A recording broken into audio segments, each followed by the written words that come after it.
Rolling. Cool. Hello, everyone. It's been a few days, but I had a good idea, and I want to explore doing a two-parter. Not necessarily because of any particular it's not gonna be one film I talk about over two episodes because that would just be ridiculous.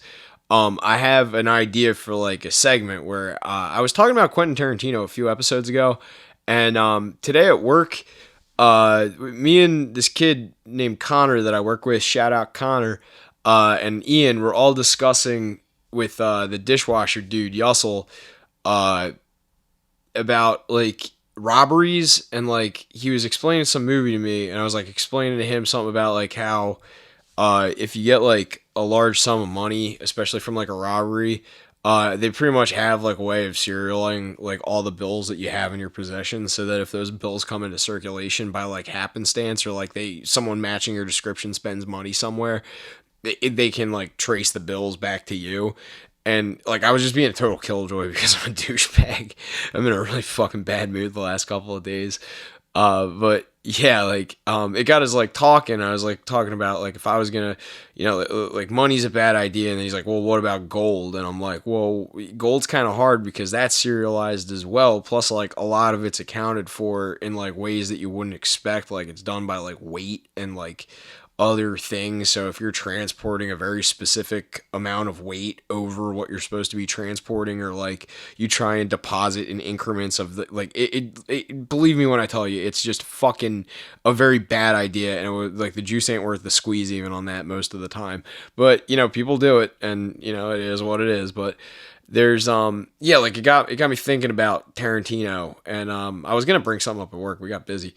But nah, fucking Tarantino has made several movies now that all feature like kind of unique either heists or like some kind of like over elaborate take on like a robbery. And it's like you get it in obviously in Pulp Fiction, even though the briefcase is kind of like ambiguous. I wouldn't call it a MacGuffin or like a red herring or anything like that. It's like it's a central plot point because it is essentially like what is the unifying factor. I guess Marcellus Wallace is kind of in Pulp Fiction, like Ving Rhames' character, but fucking like it's like kind of one of those things where it's like that's sought after, and then like Jackie Brown, I forget what they're looking for. I know it's money at some point, and like they do something in a mall, and then Bruce Willis shoots somebody.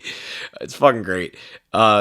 Like Tarantino and even like The Hateful Eight is it's like about like a stick up, but like they're like looking for like it just there's like all these like things about it. So I don't know why I got the idea of doing Reservoir Dogs in my head, and I was like thinking about that the whole rest of the night, and I had a whole bunch of shit going on in my head. Been pretty busy boy lately.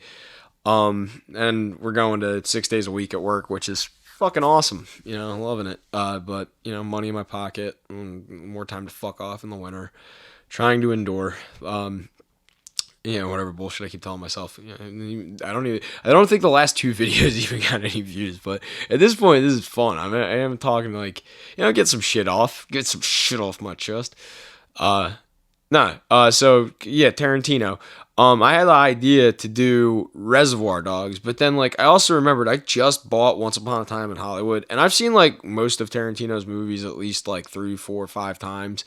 I know Reservoir Dogs I've seen like a dozen times probably. Then like the Once Upon a Time in Hollywood I've only seen twice, and the first time I saw it in theaters and I didn't really like it. And then I purchased it on DVD for like $4 somewhere. I think like Dollar General.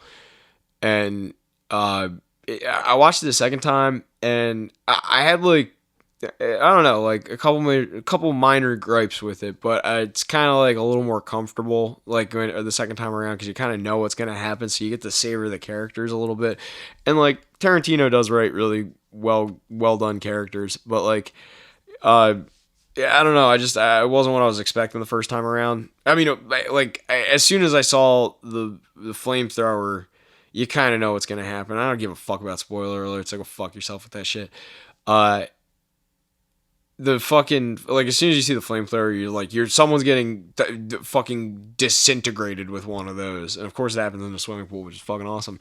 But the like like just the whole there's like a couple of things about the Manson family that like they got really really right, and then they got like Bruce Lee and fucking what's his face the fuck? Roman Polanski. They got those two characters wrong, and like I have a whole thing planned out. I'm not just gonna like gloss over that, but it's like something, if you are actually watching along with me, keep an eye out for those two characters, just because of like the glaring imperfections in their characters. And I'm just like, I'm not sure if I'm gonna bring anything new or really elevating to the table, but like I want to point out why I don't find this to be so successful. But like for a juxtaposition, I want to compare it to like probably my favorite Tarantino film, which is Reservoir Dogs. Because I do love Tarantino. I think he makes good movies. I think he makes really entertaining movies. And like, God, I'll be damned. Like, I didn't really particularly like Once Upon a Time in Hollywood, but I gave it a second chance, and I'm absolutely giving it a third chance. What am I saying? I'm gonna give it a third chance and see what I can scrounge together for this time around. But yeah, like Reservoir Dogs I want to juxtapose these two films together because I want to show you what I like about Reservoir Dogs, and it's like kind of like a stylistic thing that transcends just one film. Like, and I don't necessarily mean the plot, because there's a lot of like speculation online, and amongst like film nerds and film circles, about like who exactly Quentin Tarantino is ripping off, where he got the idea to like link all the characters very loosely via like last names or situations or something like that. I forget where it is, but like apparently like there's like speculation whether or not the briefcase in Pulp Fiction is the diamonds that they go after at the end of Reservoir Dogs, or like there's like Vega is like mentioned in this fucking in Reservoir Dogs, and then I think John Travolta's character, his name is Vincent Vega. Like there's like certain things that like apparently or like overlap, and I'm interested, like I want to like point out like all those stylistic things and explain like why I like them upon a umpteenth viewing. I'm just yeah, like I need to like balance it out to show that I'm not just a film, like a snob, because like even in like my film school, there's a lot of hate for QT, and like I mean he's a weirdo, he sucks toes. I'm a pretty big Henry Rollins fan, and I know that there's a pretty funny bit that he does about like what a douchebag Quentin Tarantino is, and he like embarrassed Uma Thurman or some shit. So like I don't know, like I'll take it with a grain of salt, but like he makes good fucking films. He's good in shitty accent too. One of my favorite films of his isn't even a film that he directed, but he wrote True Romance, and I think that's like probably his magnum opus of work. But Tony Scott directed it, and yeah, I'm like, if I'm going to do this, I want to juxtapose it with probably my favorite fucking film of his. But yeah, so I got a minute and 30 seconds left. So the way I'm going to decide, I want to do this completely random, and I wish I could randomize it a little bit differently, but I have right in front of me a silver dollar, a Liberty dollar from 1991, which is the year I was born. And it's got the eagle crest on the back, United States of America, 1 ounce fine silver $1. And I'm going to do a coin flip with this. And I think I'm going to go, because of preference, I'm going to say heads is going to be Reservoir Dogs, and tails is going to be Once Upon a Time in Hollywood. So I'm going to flip this coin, and we're going to see what I watch. All right? See if I can get this on mic. All right, we got heads. So I'm watching Reservoir Dogs tonight. And then in a subsequent episode, probably the next one, if this goes as planned, I'm going to review Once Upon a Time in Hollywood. And I think I'll give you like a little teaser in the beginning, but jump right into it from there. But yeah, cool. We're watching Reservoir Dogs by Quentin Tarantino. Without further ado, fuck, how'd I fuck that up so bad?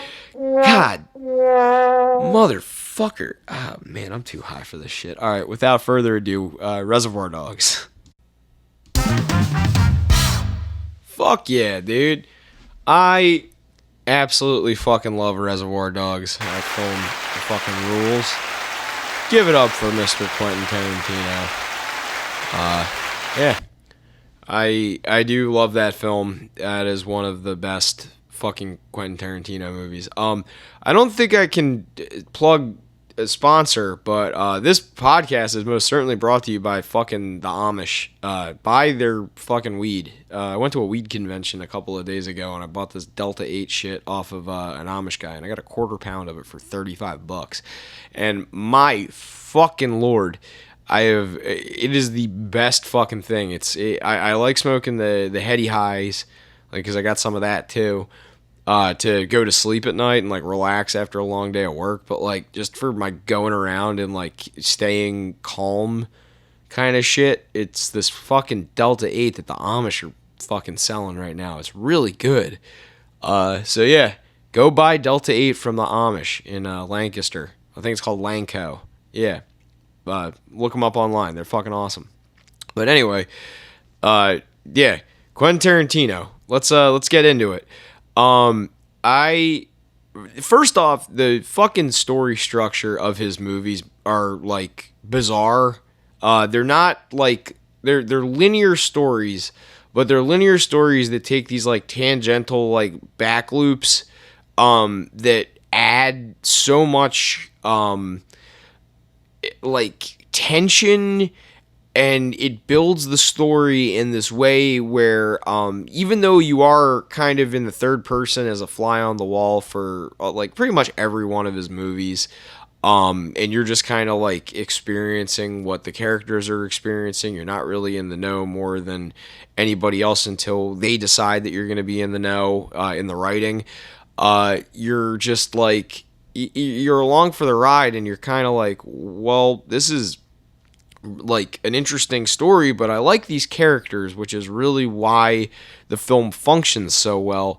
And then like, even though I knew, like, because I've seen this film so many fucking times, I knew what was going to happen. The reveal is done in such a good way that I'd like to like focus on Tim Roth's character. I think he was Mr. Pink. No, White. White's Harvey Keitel. Mr. Blue? Yeah, I don't fucking know. I give up on trying to figure out what all the names were. So, I'll touch back on this later, but Quentin Tarantino is really, really good at taking like elements from other films and infusing them into his own. And I believe the names are from Taking of Pelham 1, 2, 3. With the color names. But yeah, we'll talk about that in a little bit. But yeah, back to the Tim Roth character. The reason I like this character, and I've mentioned it on a couple of these podcasts, there's this thing that like I've noticed in film that's been like kind of this trend that's recurring, and I'm noticing it's just this like absolute like lapse in attention to detail when it comes to like the story or the I guess more the writing than anything else. But like, as somebody that really appreciates good writing, I don't mind there being a performance aspect of a film. I just hate when it's like the conclusion of the film is like kind of just like they couldn't figure out what to do with the movie. So it's like, okay, we're going to do a dance number, or let's start like rapping or something. And it just feels like jarring. Sorry, my head was itchy. These headphones are itchy. Boo. It's not even funny. I don't know what I'm doing. But yeah, like like there's like this like performance element that, like I said, Blind Spotting is the one, and Us is the other, where it's so jarring and pointless that I feel like you just ran out of steam in the writer's room. And there was no real logical conclusion to the movie, so we're just going to have like this dance or rap number. And it doesn't feel organic, and it doesn't feel like anything except like shoehorn performativeness that like is just it's not conducive to concluding the story or like giving you closure, or even like if you're not going for like you're going for a more like Coen Brothers, like an ambiguous ending, which you can argue it does, but it's not very successful in my opinion, just because it's so like disconnected from the rest of the film, because there isn't like performance or whatever. But Reservoir Dogs, the Tim Roth's character's reveal, he's got to like to get the ins with like, because he's an undercover cop, to get the ins with the Joe guy and their crew. The little confidential informant guy that he's also playing with. They I guess are like, doing the same thing, but they're doing it from like two different angles. So they have like people they're playing off of each other and like kind of formulating moves. He suggests that he needs to learn like an anecdote about which it's like about the like a fictional story about these like cops that he runs into while he's doing a drug deal in a bathroom, and the dog starts barking at him or whatever. He's got weed on him. That's like, it is what it is. It's not it's not like a pivotal point in the film, but it does show that like Tim Roth's character is like putting on a performance to like deliberately like deceive the other members of the crew, even though like after he gets shot kind of from the get-go, he starts spilling the beans and telling people like, his name and trying to get stuff that is suspicious, but because he can play that card with the wound, it becomes this very like, kind of muddled thing. But I like the way that it's solidified in the performance aspect here, because in several scenes, like he's on a couple of rooftops, he's at this like graffitied up, like kind of amphitheater looking thing. All these like kind of very neat and unique backdrops, and then like obviously does they cross cut to him telling the story in the club with Harvey Keitel and all these other people, Chris Penn I believe, and then the guy that plays Joe, I forget his fucking name, but yeah, all of them it's done in this like performance way where it does separate itself distinctly from the rest of the film, but in doing so, it shows not only that this guy is putting on a performance both in the literal sense of the film, because he has to be an actor for the film, but there's this performance kind of for the audience going on where he's just like you understand the kind of balance of performance and authority that this guy has to walk, where he's allowed to do certain things that cops aren't allowed to do, but in doing so, it's a performance in which there's always this like air of surveillance. Like at one point, like I guess the cops are watching him, like his backup is like watching him or whatever while he's hanging out with all the guys, and going to meet up with the people that are organizing the heist.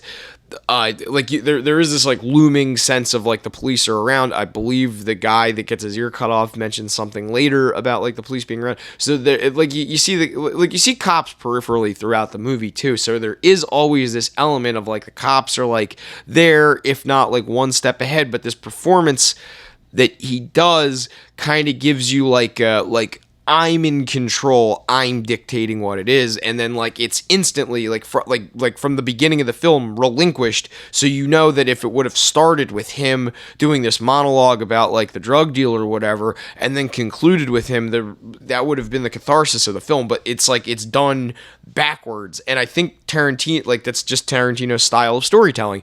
And it's done so fucking well that you don't even realize it happens. And like, I've watched this film so many times, but like it was something I really savored, because it was an extra layer of like, this is probably where people are drawing inspiration to do these like modern takes on the performance, and like kind of like stopping the show to let like a character explain something.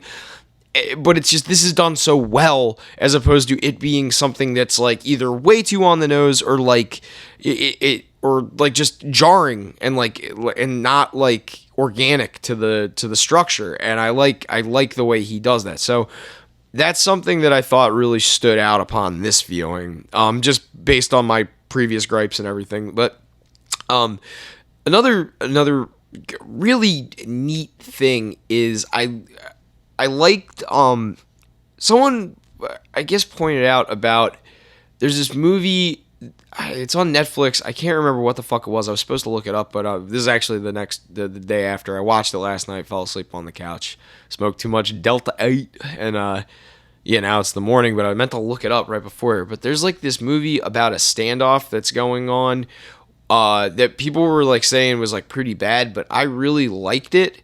It's on Netflix. It's like about like a gun deal gone bad, where there's all these people that are like two parties are doing a gun transaction, and then like one party pulls a gun on the other party, and then it just ends up turning into this like shootout in a warehouse, and it's like a very isolated location, and people were like, "Oh, you're trying to be Tarantino." It's like, no, actually, this is like a pretty distinct thing, but the use of like location and the use of space is something that is like so crucial in a film, where you get like kind of the modern take on it is like, let's take the camera off the tripod and try and get close-ups, and like we're gonna shoot coverage like sitcom coverage, so like you're gonna have like your standard 3 camera shoot, with close-ups, then a long establishing shot, if not an extra long establishing shot, and then we're gonna have bust shots to kind of like solidify it from an over the shoulder,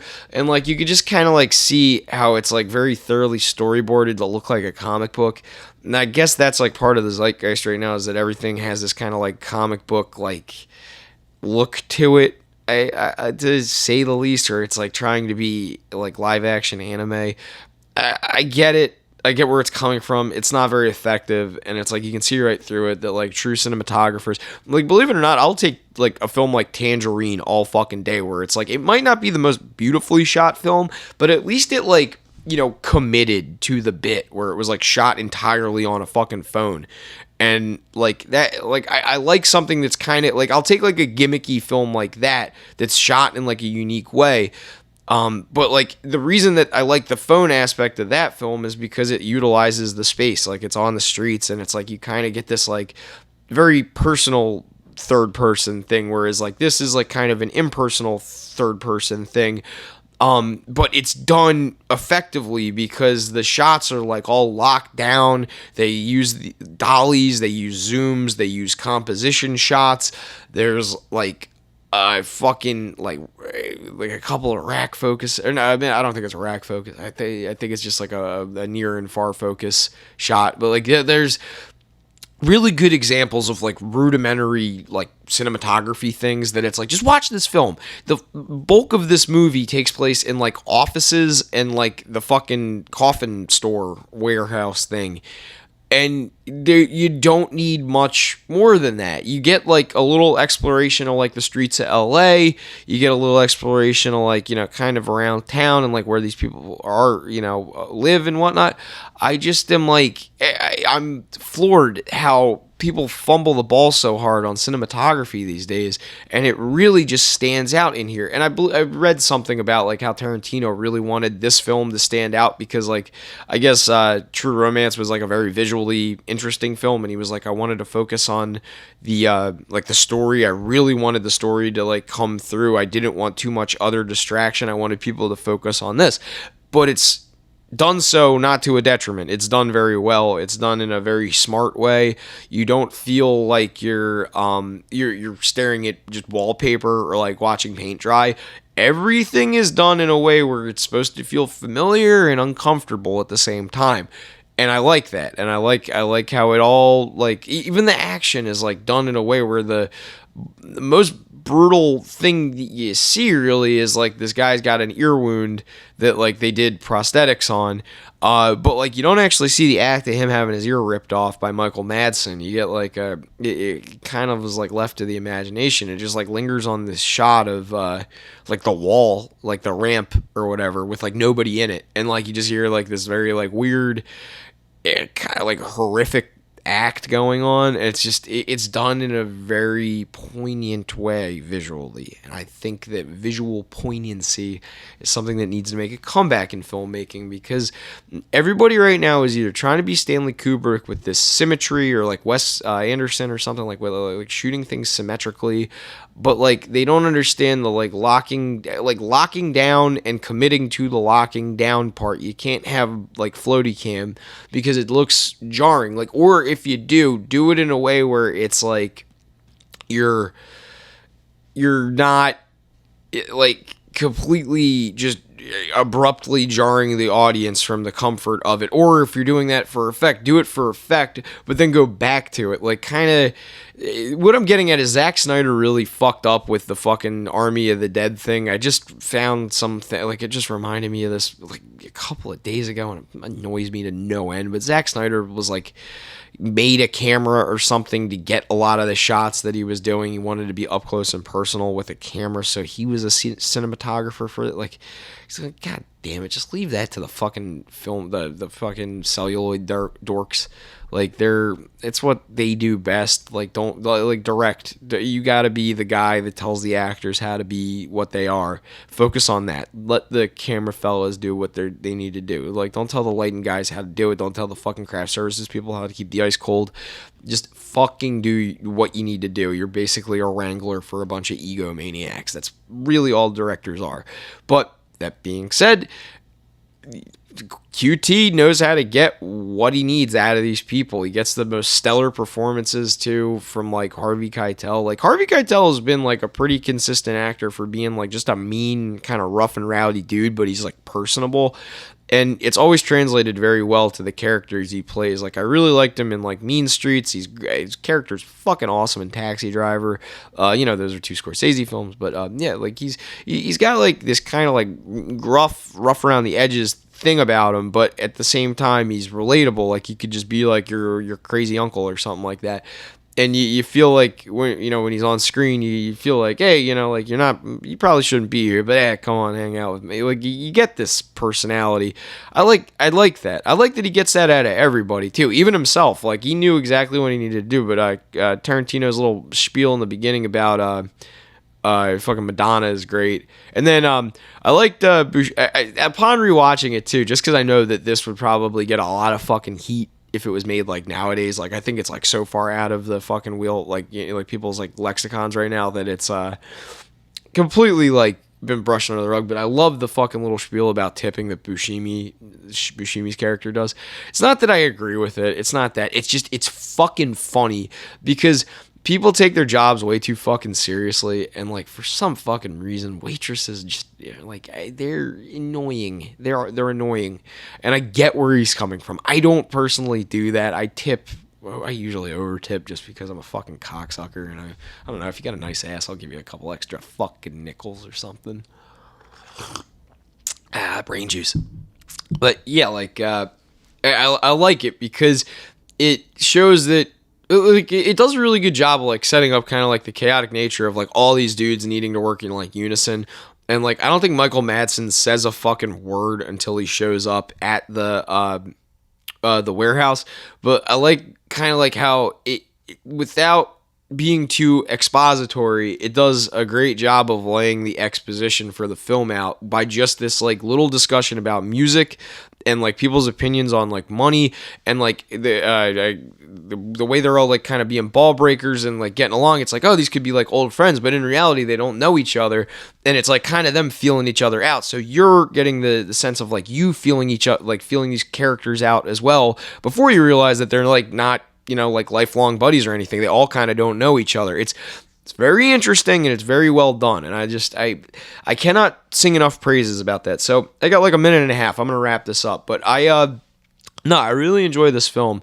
And I really like how it doesn't have any problems being a fiction film. It's not trying to stay too grounded in reality, but it does it perfectly. It doesn't need to be too, you don't have to suspend disbelief too hard to believe that this is circumstances that could have absolutely happened. But that being said, it is like wild and chaotic and very fantastical, like not mystical in a sense, but it's like Gabriel Garcia Marquez, the guy from they always are quoting in Narcos about how how like Latin America, it's like too mystical to believe. It's kind of like LA mystical realism, I guess, would be like it, but like not to that extent of like that. It's just, but it exists in its own like little whimsical way, and I like how Tarantino says that like all these characters, when he writes them, they exist in his head, but they're like in the same universe. So I appreciate that. I really do appreciate that, and I think that it's nice that he wraps it up like this. But for the next film, Once Upon a Time in Hollywood, I'm probably going to have some different opinions because that is grounded in reality. And I'm sure it is still in the same diegetic universe, in Tarantino's head at least. But like, I don't know. After watching this and kind of setting the benchmark for what I have to expect, I want to see what my third viewing of Once Upon a Time in Hollywood kind of does. So yeah, thanks for listening. And the next one will be a fun one. Next one will be a fun one.